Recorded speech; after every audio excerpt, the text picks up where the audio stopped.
But sticking with metaphors, I came across a great quote from Gregory Bateson's daughter, who now is an anthropologist herself. She said, "Few things in life are more debilitating than a toxic metaphor." What a nice metaphor, a toxic metaphor. Now, I'll give you an example of that, by the way. Recently, I was doing a date with Destiny, and there was a woman that everybody was complaining about. And they were complaining about her before the seminar had even begun. She created all kinds of problems out at the registration area. When she got into the room, she was complaining about how hot and how cold it was simultaneously. First, she complained it was too hot, then too cold, in a space of 5 minutes. She was upset with the person in front of her because that person was too tall. By the time I got up to speak, I couldn't go for more than about 5 minutes without her interrupting and trying to find how what I said really didn't work or wasn't really true or there was some kind of exception. Now, knowing a little bit about something called meta-programs, I pictured her as a mismatcher, but that really wasn't what she was. And I kept trying to do all the things I knew on how to change people, and they only worked temporarily because I was trying to make a change at an effect instead of the cause. Or I was dealing with one little challenge in one little area instead of looking at her as a global being. And what I began to do is realize she must have some metaphor about life that's making her such a fanatic for all these details and being almost mean-streaked in her approach. And finally, I asked her, I said, "What are you trying to gain by doing this?" I said, "What do you believe that makes you run around and do this all the time?" I said, "I know you must have a positive intent." I said, "What's your belief about life or about details or about, whether things are right or wrong?" She said, "Well, I guess I just believe that small leaks sink the ship." And I thought, wow, there it is in one simple metaphor. Think about it. If you thought small leaks sank the ship, do you think you might be a little fanatical about finding any possibility of a tiny leak since you're going to die? You're going to drown if you don't find it? That's how this woman was. I mean, going to a seminar, I was like, boy, I better find the leaks before they find me, before I drown. And so we made a change in her metaphor.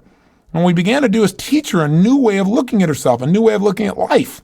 That maybe it was a game, maybe it was a dance. We got her to combine a whole variety of these metaphors. And you should have seen this woman change. Not just in the way she treated other people, in the way she treated herself. Because she was always finding the small leaks in herself, by the way. She was always noticing what wasn't perfect in herself and driving herself crazy. Not to mention, did she destroy her relationships? So we've got to notice what the metaphors are. Now, what are some examples of empowering metaphors? Well, one of the most empowering ones that has guided my life through tough times is the metaphor of seasons. Now, I've used it many times on tapes and in my books. Because when times are the toughest, you need to be able to make some kind of meaning out of that.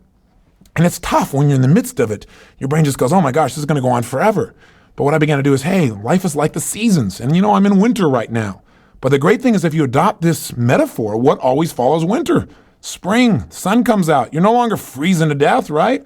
Where all of a sudden you're able to plant new seeds. You get to notice all of nature and the beauty and the life and growth and all those wonderful things. And then there's summer. You're doing everything right. You planted your seeds and it's hot and it's warm and you either burn out your seed during that time if you're not careful, if you don't nurture it, or maybe you get tan. All depends on how you look at things. Once you got a metaphor, you can lay metaphors on top of metaphors. It's kind of fun. And then there's fall where you get to reap your rewards. And sometimes you planted the seed and you made it through the hot summer and you get to fall and it doesn't work out well. Well, that's true. Sometimes that happens in life too. Sometimes before you reap, a hailstorm comes in and destroys your crop. But see, if you believe in seasons, you know that you're going to get another chance. Also, as I began to look at that metaphor, I started to come up with the idea that, hey, in winter, you don't have to freeze to death. You could ski. Again, laying another metaphor on top of a metaphor. We need to find things that empower us. And during my darkest time, that metaphor almost always pulled me out.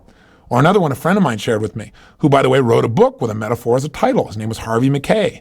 It's called How to Swim with the Sharks and Not Get Eaten Alive.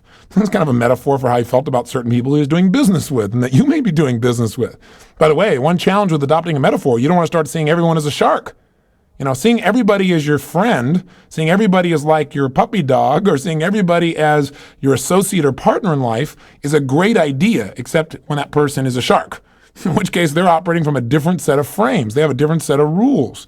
So you don't want to see everybody as a shark, everybody's your partner. You want to see the best in people and be able to change metaphors where it's useful.